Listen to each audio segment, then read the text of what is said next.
Greetings, brothers and sisters. Today's Monday, July 7th. I already did a video on my 61st birthday. Somehow some people figured this out on Facebook, on YouTube. I don't know if they're Facebook friends or whatever. But anyways, um, so I got a comment here, and I was already thinking about addressing this, and I talk about it briefly in the voiceover that's going to be up on July 8th.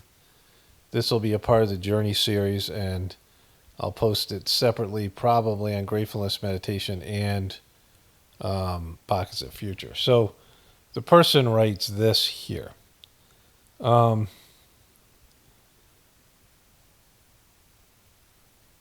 are your thoughts on starting a community near you? It's time we come together to help each other through this apocalypse. So let me address this. When my first family, and I, my first marriage, we attempted a homestead. We desperately, at some point you realize you need community. Like there's all the things you do in the beginning, but as you add more and more tasks to your farming, and it ends up being toiling, and there was financial issues and psychological problems with just there was a lot of things, and we weren't born to it. Like people who grow up on a homestead and grow up farming and grow up learning these things, they might resist these things, but it's in there. They've just been trained to do it, and they might run away from the farm. It's too tough, whatever. But it's the training is there, right? All the things that you're trained as you've practiced farming, and you've seen other people do it, and you have a lot of knowledge that someone just coming into it, you'll never be able to fully get. You can learn how to. Everyone has a farmer inside of them.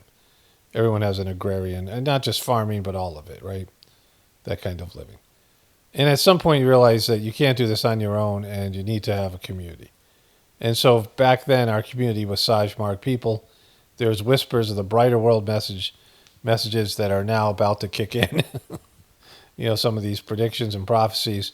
And there's teachings about the old system, the old paradigm coming down, and a spiritual one coming up in its place as one of the fundamental teachings of, why this Sajmarg meditation was happening when it was, all these things. So, so this was the idea of pockets of the future that came to me, that when a civilization is collapsing, and again, this came to me back in 2003, now, of course, it's so much more in our face. I was able to see this back then, that people needed to start living now the way that everyone's going to have to live in the future, when the system that we're 100% dependent on isn't going to be there. And so we went into this Sajmarg community looking to see if anybody was interested in having, whatever, this kind of community, Pockets of the Future. And there were a few people, but it was really a no. And I brought the stuff to Kamlish, who, I didn't know he was going to turn out to be a piece of shit. He was the next master of the system. And, I don't work well with others, and I'm not a leader. I don't have community leadership skills. But, my wife and I are building a farm. My kids are, more than likely aren't going to be a part of that. And, we have food that's available and a place for meditation, perhaps. And, this can be, people who want to do the meditation and there could be gatherings and things like this. And there is one thing that's a possibility. There's a house available maybe for a family to move in where, exchange for work and things could, it could be kind of a situation. I don't, again, none of these things are set in stone, but just some ideas that are out there. And so I thought I would put that out there for people who are interested. They can email me at pocketsoffuture@gmail.com. People who are, have the financial resource to maybe move somewhere, and, we can talk about the possibility of some sort of communal situation. Like I said, we have some fruit trees planted, and we have the ability to raise cows and chickens and, whatever, goats or sheep or whatever. We have some pasture and some things. And, there's farmland available and around us, near us or whatever. And, this could be something where people who are interested in doing something like that. Again, I'm a little bit iffy on it. That's the thing. I need some convincing. It's not something that, I know it is a necessity. It's just that I don't want to take on some other nightmare, right? There was a time where Master Charges, they were building a community and drama ensued. And it was towards the end of his life. He said, you know what, I have nothing to do with this. They came to him with a bunch of problems and they wanted him to sort of mediate these fucking personalities and bullshit stuff that he had nothing, to do with because he's just there for spirituality. And he said, I'm not, leaving my successor the mess I was left. But of course, Kamlish turned out to be a piece of shit anyway, so didn't matter. But like this kind of thing where people have drama and people are flawed, and that's I mean, it really also has to be of what people have to offer in terms of skill set and the personalities and things like that. Like there was an older woman who was retiring, and she wrote an email to me some time ago, like 4 or 5 years ago, or maybe longer, saying that she was retiring and she thought it would be good to live around me and my family or whatever, which would have been possibility, but like we weren't even sure we were going to stay where we were, and these other things. So like there was and I always get apprehensive about such things. So this isn't a situation where I'm going to purchase land or I'm going to go in and buy land with a bunch of people. Like that's just not an option, right? But there is land available near where I live, and the people have the ability to do that. There's also, like I said, a possibility of a house opening up for rent where people could, some of the rent could be labor and work and things like this. But you can't tell. Everyone thinks they're sane, but like I don't want crazy people, like whatever. I mean, it's people who are going to be needy and depend. What more?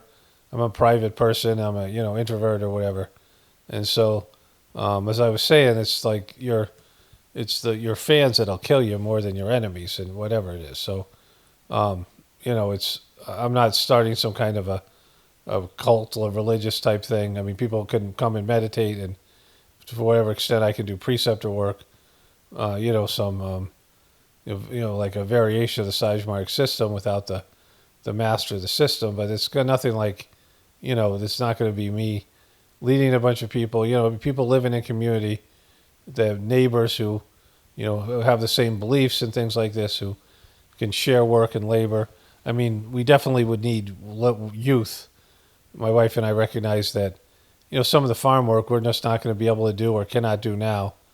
That if there was, people who, we have the food and other people could come in and do the labor and, share the food or whatever it is, things like that, in terms of a communal type situation, a neighborly type situation, I think was a better way to put it.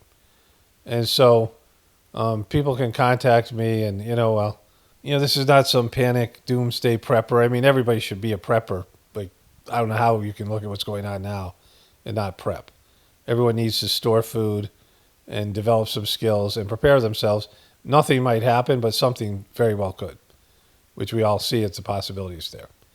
And so, like it's not some doomsday prepper thing. I mean, it would, be people who are preparing for the worst and, developing a support system which everybody needs. And so, like, if there are people who have the ability to do that, we had this ashram in Molina, Georgia, and Master Charji would come there like once a year, and then we would go there for some of the birthday gatherings. And they were amazing things, like just really, really great experiences. And everyone wanted to move there. And I had lived in Atlanta before, and I ended up moving to New Mexico, but I went to a gathering intending to, possibly relocate near the ashram and be a part of the ashram. My brother ended up being the caretaker, of course. And Charji, people would ask him permission to move, and he would say, well, get a job here first. You can move if you get a job here. Like, don't move and not have a job, and, And the people who lived around the ashram, they end up not going there that much. It was really out. I mean, it was, 2 hours away, 2.5 hours away from the north side of Atlanta, and maybe an hour and a half or more from the south side. Most people, it took them at least 2 hours to get there. It was 2 hours from the airport. And the people in the area weren't psyched about having the ashram there. They didn't love it, and, people just wouldn't even show up on Sundays. And then some people there, they were, mostly Indian, Indian people that were living in America, and they would come to the ashram every Sunday for group meditation, but it was more of a social thing. Many of them really didn't love the meditation, and they were there because they were all the same. They were all from the same place in India. And they looked at this as a way to have a sort of a place to have a gathering out in the country. But some of the people that lived in, there's a lot of preceptors and people in Atlanta, they would never go to the ashram. People lived down there and wanted the ashram, but it was too far away. And, my point being that it was a great place when there was gatherings and there was other things going on, but when it wasn't, people weren't accessing it. In India, the ashrams have, a snack bar, and, there's people there all the time. I mean, these bigger ashrams, and, more people are meditating. There's at least a couple hundred people meditating at the group meditations in the morning, in the afternoon, at night. There are usually 2 or 3 a day, depending on the place. And, it's more of a communal type situation. There are some people who live at the ashram and do work. Sometimes, like, young Indian guys would take a gap year and they would go and do physical labor and contribute for a year or two and live at the ashram, and then they go out and go back to school or get a job or whatever it was. Like some of them, after they graduated, whatever school they were educated, but they wanted to participate, and they liked the community.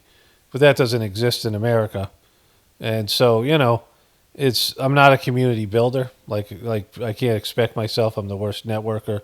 I'm not going to be the person that puts this stuff together, but I am the person that's going to be, cautious and hesitant about it because, it's just, it'd be great. It's always good to have good people and people that have, a mutually beneficial type situation in your life, but, that's just hard to come by nowadays.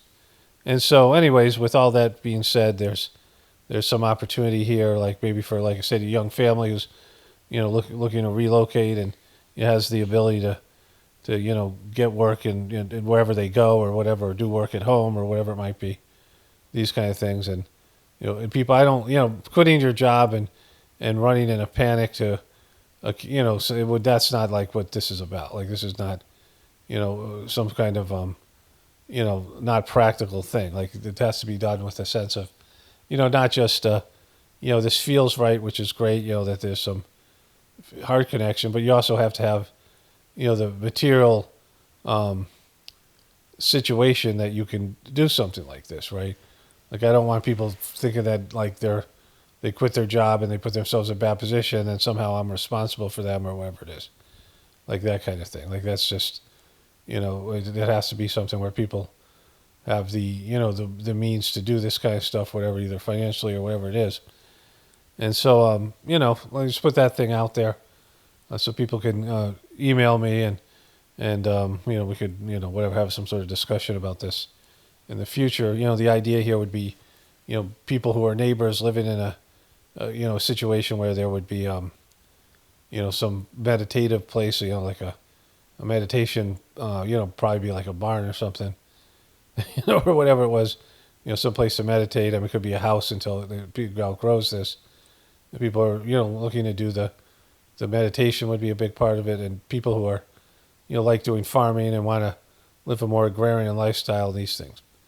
But again, people can email me at pocketsoffuture@gmail.com if they're interested in this, and I'll, talk about this more as time goes on. There's one more thing. My wife had sent me an email this morning that she asked me if I saw it, but I didn't because I was getting up to do breakfast after I did the voiceover, so I didn't check my email. But she found out that on my birthdays, the original birthday was, that was when sliced bread was invented. So she said, you're the greatest thing since sliced bread, which was, a nice birthday thing, but, not true.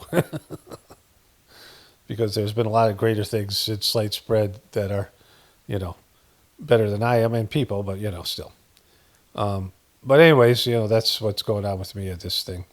And people who are interested in this can contact me and, whatever, think about it, pray about it, these kind of things. Only spirituality will save this world. It's paramount of definite importance for the apocalypse and the ascension. Everyone have a blessed day and be grateful.